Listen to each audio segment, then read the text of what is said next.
Hey everybody, my name is Jennifer. This is Metatron speaking. Today we're going to be going through a vision of mine of the planet of Boötes, which for us in this 3D world, it's a constellation of Boötes, but there's a specific planet there that one of my guides is from. And this is my guide, Kwam-ya, who you may have remembered from another video. He appeared to me as a blue-skinned being, and I was laughing at him because he had like a blue cape on that matched his blue skin, and his head is very large at the top. Um, and he has done like amazing healing slash energetic upgrades on me to improve my psychic abilities. So this is his planet. He is giving me the tour.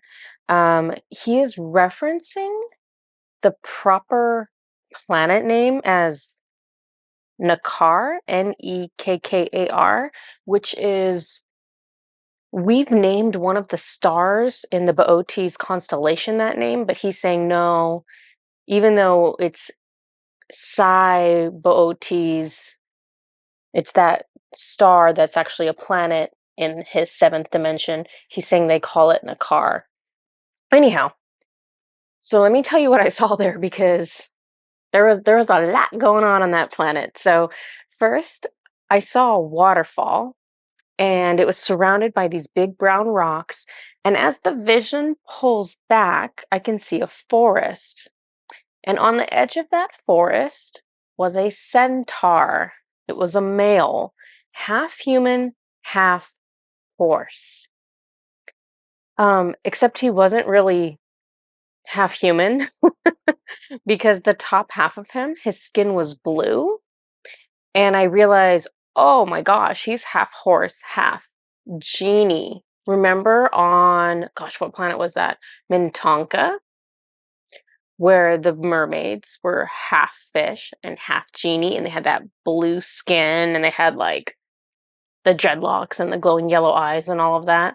Um, so this centaur is half genie, half horse. And then I started being shown more of them, and as I'm being shown more of them, I'm seeing like different colored skin, just like the mermaids. Remember the mermaids on Mintonka? There was two other races that I saw, and one had red skin, like literally red strawberry color, red skin, and another one had like a mint colored skin. Um, so you can tell that the genies, that all of the DNA from the genies is being used on these centaurs because they have different colored skin. Have you ever seen like the 1940s Disney's Fantasia movie where it's all that classical music, but it's all the cartoons that are animated telling the story of the music?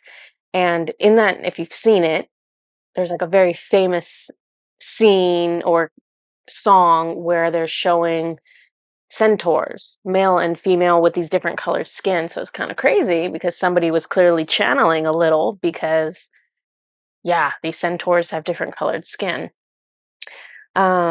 Let's see. Da, da, da, da. So so for the centaurs that I'm actually seeing on this planet, um, their hair is not loose. It is in dreadlocks or braids, but it's very long.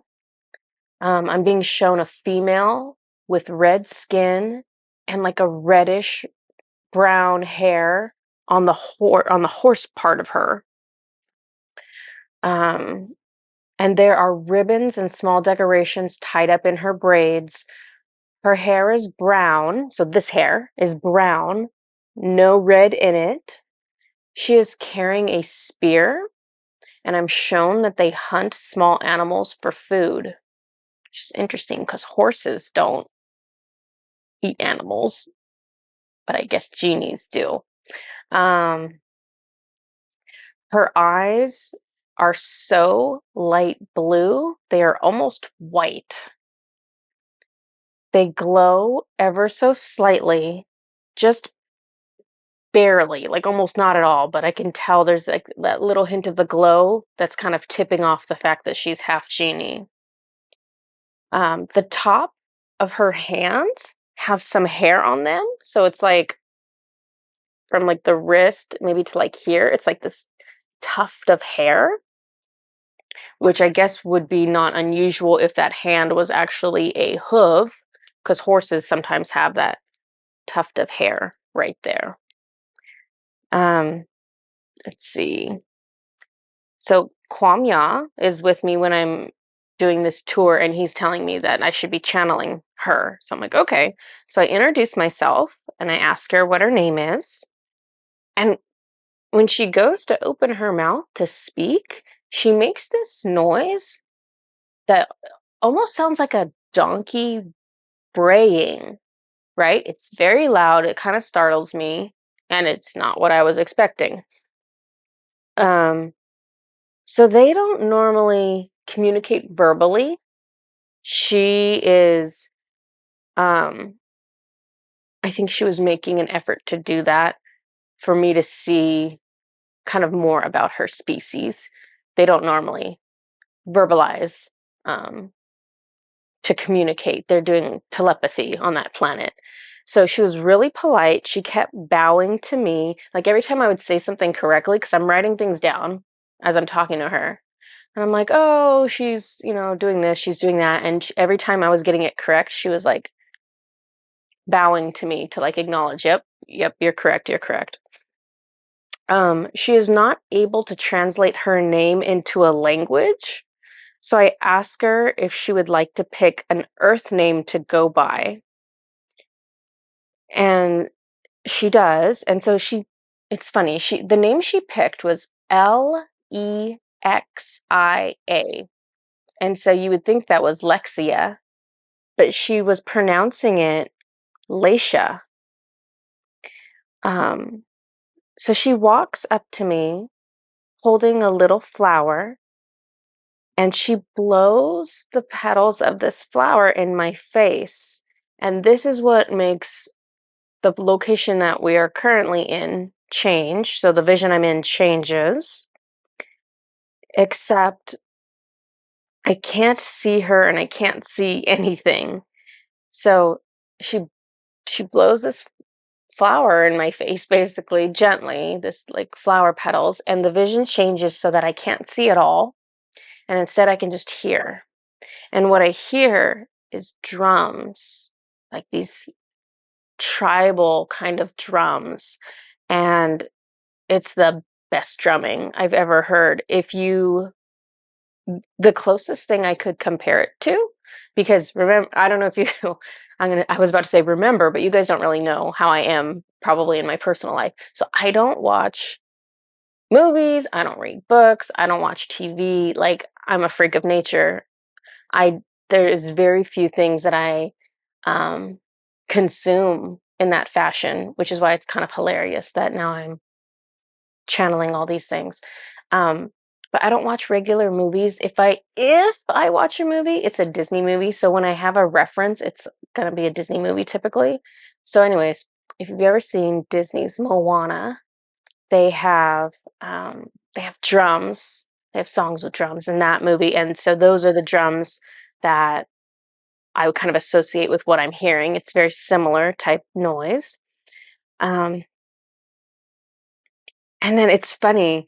So she starts showing me more because remember, she kind of blocked my vision at first and I was just hearing the drums. And then she opens up my vision and I write down, they smoke things from the forest. And so this is kind of funny. So I can tell they're smoking something from the forest, and I'm very clueless because I don't like use any kind of recreational drugs. And so I'm like, I was asking, "Hey, are you smoking mushrooms?" And nobody would answer me. Like it was just quiet. And I'm like, Leisha's not answering me. Kwamya's not answering me. Like, why aren't they answering? Um, and so I ask a second time, and I get a quick, small yes. Like she didn't want to answer. Like I don't know. Is it bad to smoke mushrooms? I don't think so. Anyways, um, so I was being shown a map of the planet, and almost a third of this planet is this forested land. where all these different centaurs live. So the centaurs are the dominant race of that planet. Um, and so this kind of blew my mind because I'm like, so most of Kwamya's planet is like a bunch of centaurs, but Kwamya to me looks like very extraterrestrial. Like he looks like he belongs on a spaceship. He looks like he's got the big black eyes and he's got, the big head on the top and he's got like 7 fingers and 7 toes and it's kind of crazy because it's like you don't expect this guy and the centaurs to be on the same planet. It just throws you off, right? Anyways, so yes, so I guess I describe Kwamya as being galactic. That sounds nicer. Okay. So he shows me a region on this map. It's not even a map. He's showing me like a globe, basically. Like he's showing me a model of the planet. And so I can see about a third of that forested area. I see a region that's cold with snow, but mostly ice. And there are these creatures that look like ice monsters, for lack of a better description. Um, so they stand upright, but they look like they are made of ice. And then, so I'm like, they can't be made of ice. And so I'm like, how I must be getting this wrong. And so I'm like looking around and I'm like, Kwamya, like Leisha, like, help me here. This can't be right. And so Leisha says, the ice is frozen around them. It is not part of their actual bodies. They need the ice around them to keep them the right temperature. And so I was telling her, they don't seem really friendly. And she said, no, they live separate from each other and can reproduce asexually. And I was like, I'm sorry, what? They can do what? Because when you think of things producing asexually, I think of like, I don't know, like amoebas or something that are just like, boop, like duplicating on their own. And so um, when you think of something as complex as a multi-celled organism, because amoebas are single-celled, right? So you think of like a multi-celled organism like us being able to do that. It's kind of freaky, right? I don't know. Maybe it's just me. Um, so I said, that seems terrifying. And she said, when the body gets too old, they use the last of their energy to make a duplicate of themselves. They are self-sufficient, introspective. They are free from expectations of others. There are powerful lessons to learn in that type of lifetime. And so I asked her, do they get lonely? And she said, sometimes, but they have a lot of room to explore it and gain something from it. But mostly, they enjoy the freedom aspect of their existence. And so she takes me back to that map or that globe of her world. And there is a green area, like a grassy, lush kind of area. And this is where Kwam-ya is from. I see, and so I'm like being shown a shot of like family life or community life. Like I see people outside and there's like kids and babies and adults. And so I see that the babies have regular size heads and even the kids have regular size heads. Basically, um, they don't get that larger head until puberty. It starts growing and it's, full size when they're an adult. So there's a purpose for that, the shape of their head, the size of their head. They have improved psychic abilities as their head grows. It's almost, because there's another race that I've seen. So it's almost like the way the ridges on the foreheads of those from Antares improve their psychic ability. So beings from Antares have these like, so like it's like these little peaks, these ridges, these lines of ridges on their forehead. And so those for people from Antares improve their psychic ability. The elven people from Ghana, they have those pointed ears, right? Well, those pointed ears, pretend I have my pointed ears on, those are really close to being lined up with the third eye. The elves, the ears of elven people, the tips of the ears of elven people act as almost like additional third eyes. They have chakras on the tips of these things. And so it's almost like they have three third eyes. Okay. So for Kwamya's race, that's what their names were. I'm gonna have to get that. It's really hard to get the names of things, so I won't try to do it right now in the moment. Do you want me to try to do it? I'm so bad at doing this in the moment. Starts with the letter M. M-A-R. I can't do this in the moment. I'll get this later. I will post this later. Okay, anyways. Um, so he shows me that they have these like, you know, these very large heads on top. That it improves their psychic abilities, that their crown chakras are especially well developed to take in divine or higher realm knowledge. It's almost like they essentially have a larger, or like he says, more, they have a more developed, they have a more advanced crown chakra that they're being given, right? It's like, how do I explain this? Remember, because this is like one of the healings that he did on me. One of the first times, or it might have even been the first time that Kwam-ya worked on me, he took these, he showed me these 3D shapes, like a sphere or cube or pyramid or Merkaba or a icosahedron, but he showed it to me made out of particles, right? And it's almost, he would take something out of my chakra, change the shape of it, and then put it back in. And that was my upgrade. I don't know if you guys remember that. So it's almost like his race just starts off with the upgrade. They don't start with the lesser version.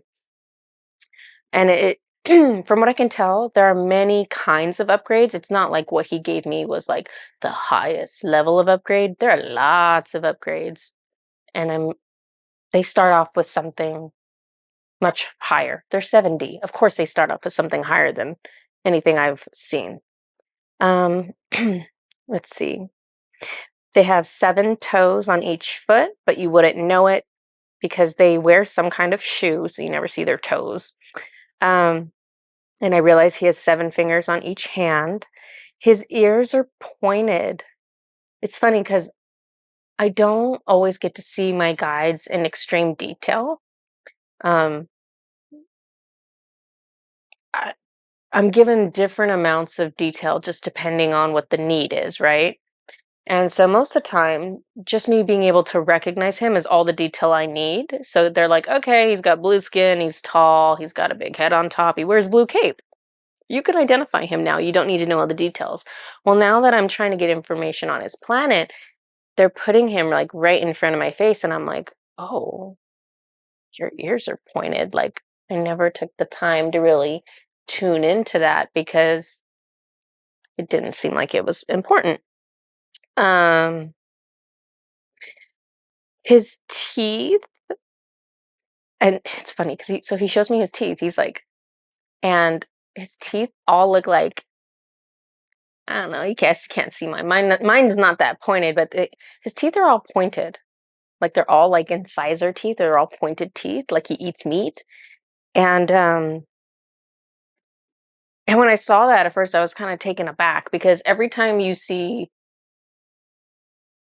I don't know, a movie or something where there's a creature that's bigger than you don't know much about it, it's got all pointed teeth. I had that very human reaction where I was like, oh, and then I'm like talking to myself in my head. I'm like, okay, just because he has pointed teeth does not mean he wants to eat me. Just because he has pointed teeth does not mean he eats humans. Like, calm down. He's always been very good to you. Like, why are you freaking out? So total just human fear reaction. Um, he shows me that they are a culture of healers, that they are at a physical advantage, having greater capacity for divine energy from these more advanced crown chakras. And also, they're at an advantage because they have those extra fingers. So, if any of you are healers, you have a chakra here in your palm. So, kind of the largest chakra of your hand in your palm. You also have littler chakras on your fingers. Well, if you've got 2 extra fingers over here, sorry, I don't know how to do this. If you have 2 extra fingers over here, you've got extra chakras in your hand, which means you can output more as well. And I'm sorry for my throat. I guess I don't know why Kwam-ya is all lined up with me. I'm just reading my notes. You don't need to line up with me. He's like, yes, I do. He just wants to hang out. Um, so yeah, so they have additional ability to heal by what they're able to output. So greater input, greater output. So I see Kwamya on his planet in different clothes. So no longer in his uniform with the cape. He's got these like casual, comfortable looking clothes on, like more like neutral colored. Um, I see a small starship that has landed on his planet. So just so you know, he's showing me a vision of another time. So he shows me him, regular clothes. He shows me a starship that has landed on his planet. This is one of his planet's starships. He was younger then. When he saw them, he knew he wanted to do that when he was older. He knew he wanted to be on a starship. Um, so later, he became the doctor on the ship, which makes sense because he's the most magnificent healer I've ever interacted with. And that's not that I've interacted with a lot of beings, but that's actually super relevant because I work with Raphael and I work with Kansu and I work with all these high end healers. And he's the one that I feel is the top notch for me. Um, so he's the doctor on the ship. And then later he becomes the captain on the ship, hence the cape.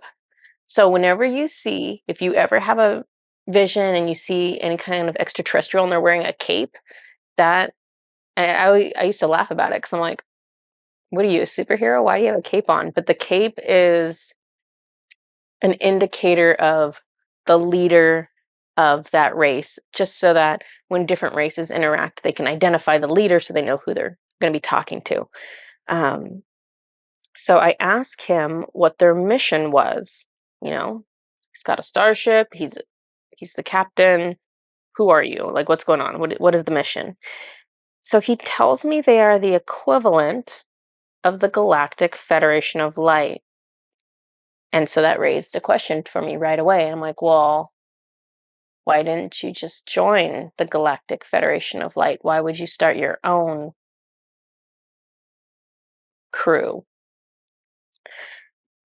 And when I said that, there was an awkward silence. And so I knew I had hit something on the nose. And so he shows me that there were disagreements between his planet, Boötes, or what I call Boötes, it's Nekkar technically, but the Boötes constellation. There was disagreements between his planet and the Galactic Alliance. So the Galactic Alliance, it was it was originally 13 galactic races that were coming together in a union that their goal was to protect other planets from invading forces, basically. Um, and they are the ones that protect Earth. So the Galactic Alliance is the one that put together the Galactic Federation of Light. They are the ones that said, we need a group of people who are willing to protect these planets and do these missions. And so the Galactic Federation of Light is made up of volunteers from all over. And so back in the day, before there was the Galactic Federation of Light, they basically put out a message to all the planets that was like, hey, we need people to join. And so anyone who wanted to join would volunteer. And you would basically get a message back that was telling you, thank you for volunteering. Yes, we would like you to join.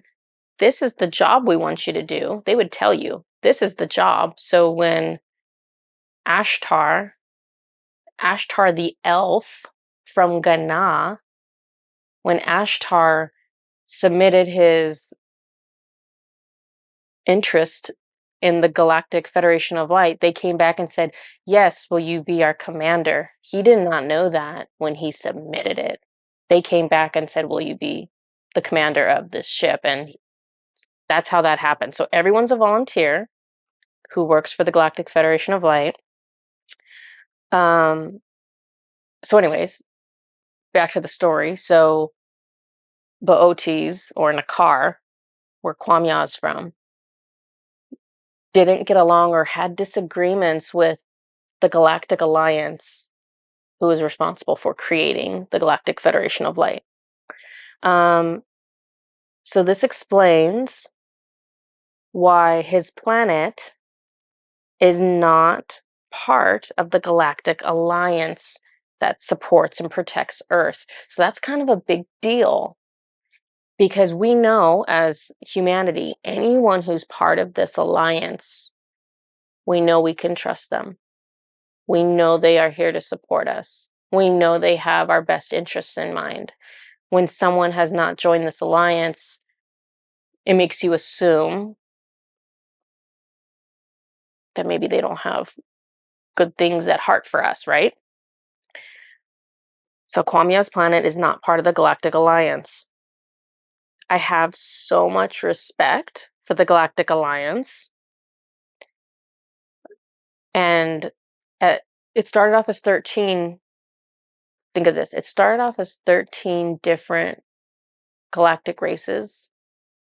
It's well over 1,000 now, is what I'm told. Yeah, well over 1,000. And that just makes me like want to cry, because how beautiful is that we have that many galactic groups that are, I don't know, on our team, that are for us, that support us. Like, that's awesome. Anyways, so I respect the Galactic Alliance, but Otis or Nekkar isn't part of it. So now I'm wondering, I had a human reaction. So my human reaction was, oh my God, what if I've misjudged Kwamya? What if he's a lot less loving than I think he is? What if I was fooled? And so I'm like replaying all of my interactions with him to see if I made a mistake. And so I start thinking about those interactions, and I think, first thing I thought is, Metatron allowed him to speak to me. Metatron's my gatekeeper. Metatron doesn't just allow anybody in. So I'm like, if Metatron let him talk to me, he's not sneaky. There's no, Metatron knows who he is. He wouldn't give me anyone who intended to trick me. And then Kwamya has always been gentle, always been loving, never been pushy, just always been polite and kind, and I couldn't say a single bad thing about him. always gave me the best healing. And then so I asked him, so I'm like, okay, so in my mind, I'm like, okay, no, I didn't misjudge him. Energy doesn't lie, right? Assess the energy, assess these things you know to be true, to have discernment. So then I asked him, okay, so what is this disagreement between your planet and the Galactic Council exactly? And so I'm shown a vision of a Galactic Council meeting. So this is long ago. Individuals from all planets who were willing to show up are in this meeting. So this is almost, I'm checking.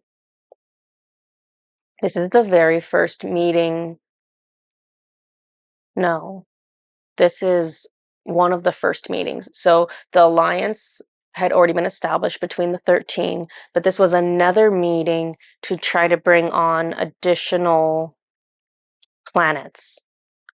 And so Boötes or Nekkar has shown up, and so have a bunch of other planets to this meeting. I see a previous Starship captain for Boötes attending this meeting. So Kwam-ya is not there. This is whoever was the captain, whoever was their leader at the time is who showed up.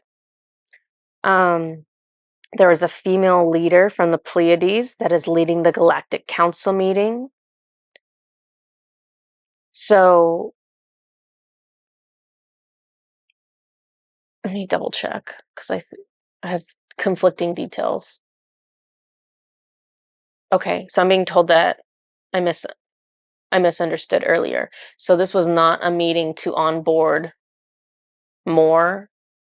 More people had already been, more planets had already been onboarded.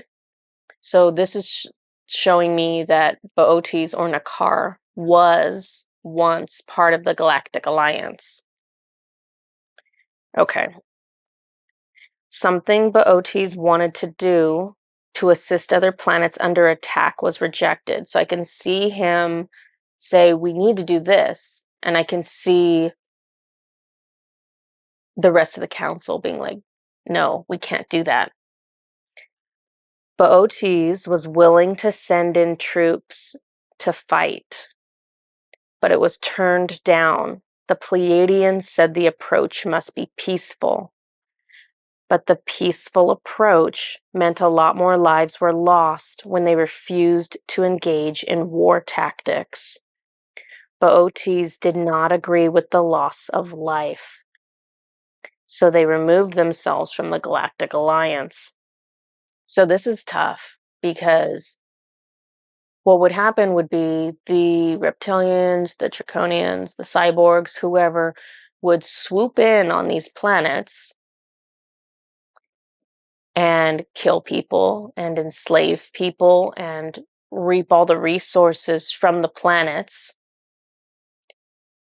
And the Galactic Alliance refused to engage in war.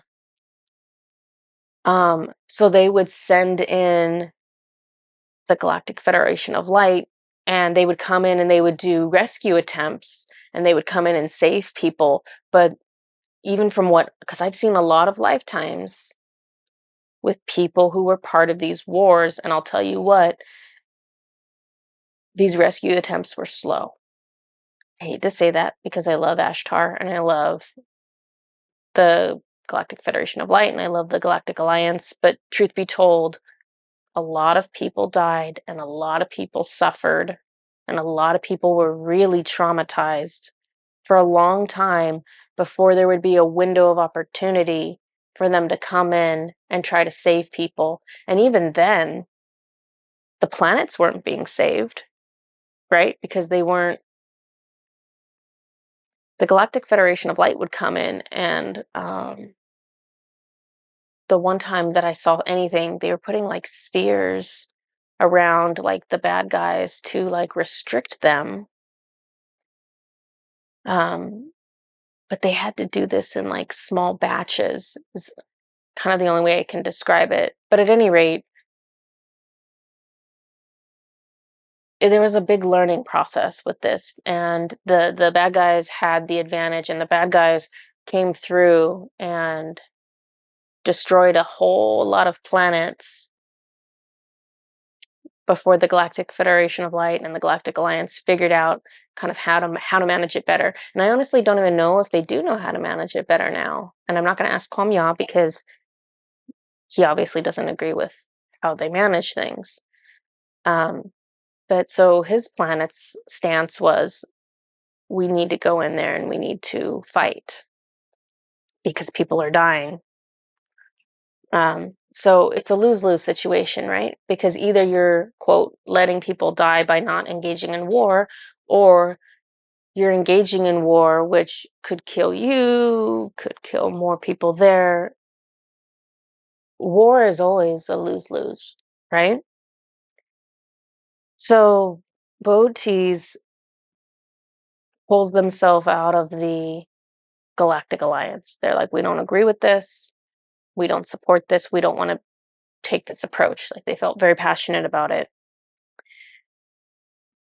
So what I saw was that Boötes or Nekkar would take their starships, which are much smaller than the Galactic Federation of Light, but they would take their smaller starships and they would ambush these bad guys, the reptilians or whoever was on the planet they weren't supposed to be on, and they would rescue those enslaved from, those who were enslaved on that planet. They would rescue them, they would take them back to their own planet, and they would help them find new lives on their planet. So I asked Kwamya if he still works on the starship now. He says no. I asked him why he's still wearing those clothes around me. Like, if you don't work on the starship, why are you wearing a blue cape? And he says, so you will remember me. And then I asked him, okay, will you show me this lifetime that we had, that you want me to remember you? And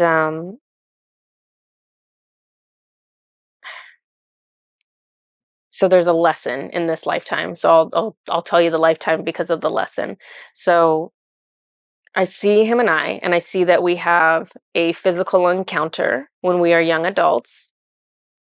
And it's like casual physical encounter. It's like we're together once and then we're not. And he tells me that this is standard for their culture to never have one dedicated partner. Everyone is expected to casually partner with no expectations for future interactions. So we're young adults, we partner up, and then no big deal. And then years later, during that same lifetime, our paths cross again, we're drawn to each other again, and we partner up. Except this time, it's not once. We keep partnering, and we're partnering exclusively. Like, we don't mean to, but we're kind of like, no, I just really like being with you. And so I'm just gonna exclusively be with you. So this is really unusual for their culture. It was basically a taboo thing to do. Um, he was in love with me then, and I was in love with him, but we didn't talk about emotional attachment to each other because that also was like a bit taboo because you're not supposed to attach to one person. You're supposed to be free and open and partner however you like. Um, so our friends on both sides noticed that we were partnering just to the one person, and they looked down on it. They shamed it. They were like, you're obsessed. Like, this is a problem. Like, they were trying to talk us out of it, and they looked down on it. So because of our culture on that planet, we both thought that this was like a problem, like we had like an addiction, basically. That's how we're viewing it, even though that's not what it was. So we go our separate ways again. We didn't really think those things, like we didn't really think we were addicted, but we were being unconscious. We were just repeating what our culture was telling us without really thinking it through, which is absolutely what Earthlings, humans, um, have done for hundreds and hundreds and hundreds of years.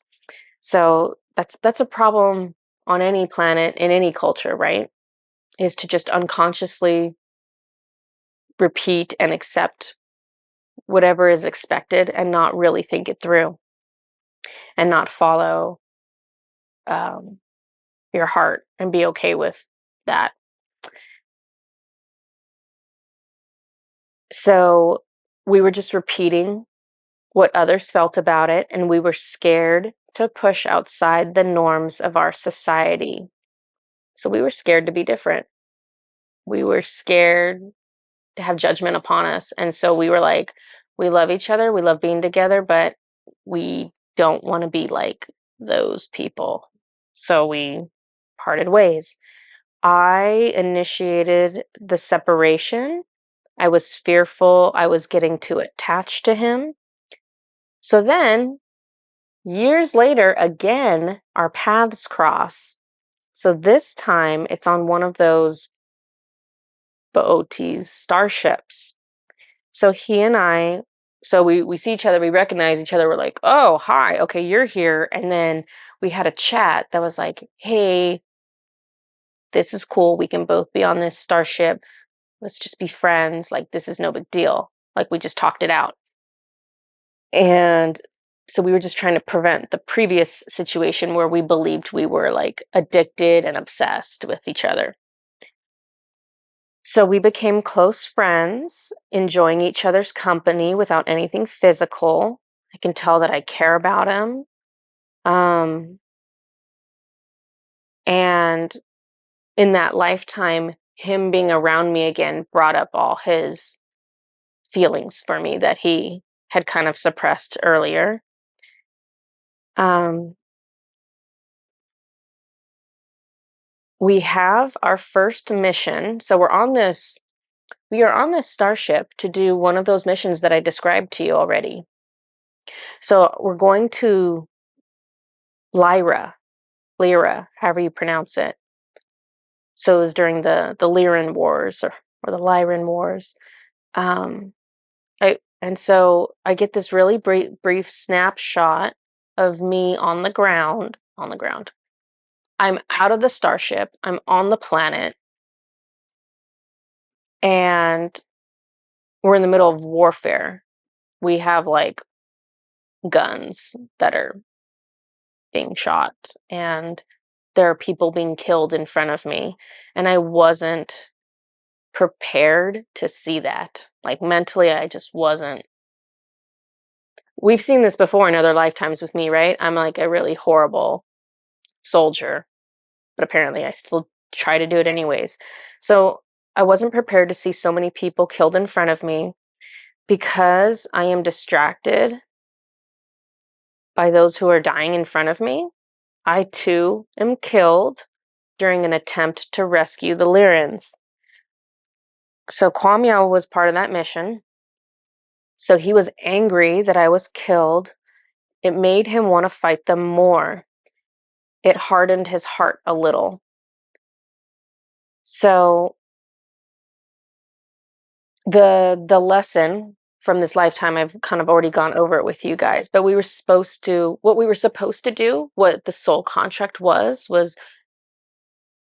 we were supposed to be drawn together. We were supposed to be together, and we were supposed to challenge societal norms and be like, nah, we're going to be exclusive. Like, this is what we want to do. Um, so he's in my throat. Kwamya, come on, let me talk. So anytime that there is a social judgment placed on the way people want to love each other, you have to question that. So you want to kind of take that lesson from that lifetime of mine and apply it now on Earth and just think, okay, you know, back in the day, people used to judge people of different races being together, or a lot of people judge people of the same gender being together, or Our culture is very much like um, you should only partner with one person. So there's some people that like to partner very openly and not commit to anyone. There are some people that want to commit to multiple people. And you just have to think to yourself that as long as everyone is consenting to this situation, whether it's would be a good fit for you or not, you just I don't want to tell anyone what opinions to have, but the learning is to not just blindly accept what most people are comfortable with or what most people feel like is the right choice. I guess that's what it is, right? If you feel like there's a right way to do it and a wrong way to do it, that's when you get into trouble. So as long as you aren't assigning judgment of this is the right way and this is the wrong way, then you're going to be all right. Um, yeah, because remember one of the first things Metatron told me, nothing is right, love is love. It's one of the very first things he told me. Um, okay, so back to my vision. We return to the map of the planet. There are two other groups he wants to show me. So I see a desert and there are sand dunes. There are people there that look human-like. They look like gypsies, is how I'm describing it. They have these like loose pants and their clothes are colorful. It's like red and yellow, and they have on like gold jewelry. They have dark skin, and let's see, their ears are pointed like an elf. They are half genie, half elf. How crazy is that? They live in the desert, and I see they have like ceremonies with bonfires and dancing and all of that. They worship the moons. There are 7 of them. So there are 7 moons on this planet in different sizes. There's a freshwater area um, where the snow from the mountain melts. So this is the other area. There's freshwater area where the snow from the mountain melts down to. It makes a freshwater lake that is large like an ocean. There is a blue-skinned race there. So this is different than Kwamya's race. They have pointed ears, but they are a mix of Kwamya's race and the gypsies. So I see them, they're like pushing canoes out onto this lake, and they have spears and bows and arrows, and they're using them to catch fish from this lake. And there are these like really like probably like I don't know, this big. It looks so much bigger on my camera. It looks like that big in real life, but um there's like these pink fish that are in there that they were spearing that they would bring back to their families. And so that's all I'm shown about that race. It was like whenever they do that, it makes me feel like there's something really interesting about them, but we're going to talk about that later kind of thing. So, Kwamya works on my third eye. So this is like he's showing me all the visions and then he's like doing a healing for me. So he's working on my third eye in real life. And I can see with my actual eyes waves of frequency coming out from it in like a circular pattern. It was like hard to explain. And then he does the crown chakra. And I see 2 underwater beings briefly flash through, new ones. He's showing me that the work he's doing on me is going to help me to see further out, further into the cosmos. Because those new beings that I saw, I was like, what was that? That's definitely not from around here. And he's showing me, I'm tuning you up so you can see farther out. So I've only been able to see into like this really tiny part of the galaxy. So he's expanding that out to the entire Milky Way galaxy. It kind of hurts my third eye. It's a feeling of too much information. I still have my finite 3D brain, so all I can think of is that there's no way I have time to explore all of it. I hear creators say, everything that can be is, that would literally be infinite then. I'm so locked into my human brain that it feels like I just got taken to an amusement park and was told, okay, you got 3 minutes to write everything, and you know you can't write everything. Um, and so, yeah. And so he starts showing me different galaxies. I see like these white stars spinning in a spiral against a black sky, and they're showing me this as a galaxy. And I'm like, oh, is that like the Andromedan galaxy? Because that's like the only other galaxy I know. And he says, no, but that I have access to this one too. And so first they were just like, oh, we're giving you access to this galaxy. And then they're like, oh, here are these other galaxies. And they start multiplying them out, like out this way, out that way. And they're showing me all of them. And I'm like, guys, I don't have time to access all this. So I kind of had a freak out moment because I really want to be able to explore everything, and obviously I cannot. And so I was kind of bummed. And I actually, when I first channeled this, I was going to ask you guys, like, hey, what should I do? Like, how should I approach this? Like, how should I choose where to go or where not to go? But Metatron answered it for me because he started giving me details on the first book he wants me to write, but through working with the Pleiades, and he outlined, how many is it? It's 24. That there's 24 galactic races that he wants me to have a lot of detail on, probably more, but for this book, for the first book, it's going to be 24 races. And so we're going to kind of start there and then move out from that. Um, I'm just looking through my notes, see what else is here. Yeah. So basically, that first book that I was supposed to write for the Pleiades, at the time I thought it was supposed to be on past lives, but they were showing me, no, we're going to show you your past lives on all these different planets so that you can gather that information about the culture and about the way things look and the way you look and the way other races on the planet look, in order to compile the information for this book.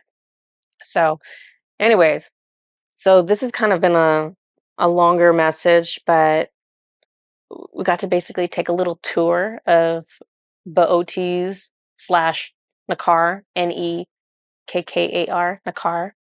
Um, which I always think is really cool. I enjoy doing that. So that's Kwamya's planet. So if you ever see an ET that's blue with like a really big head on top and it's got like 7 fingers, like, they are not part of the Galactic Alliance, but they are very cool people, um, excellent healers. And so I would definitely, unless your energy that you get off of them tells you otherwise, I would give them a chance. But that's just me.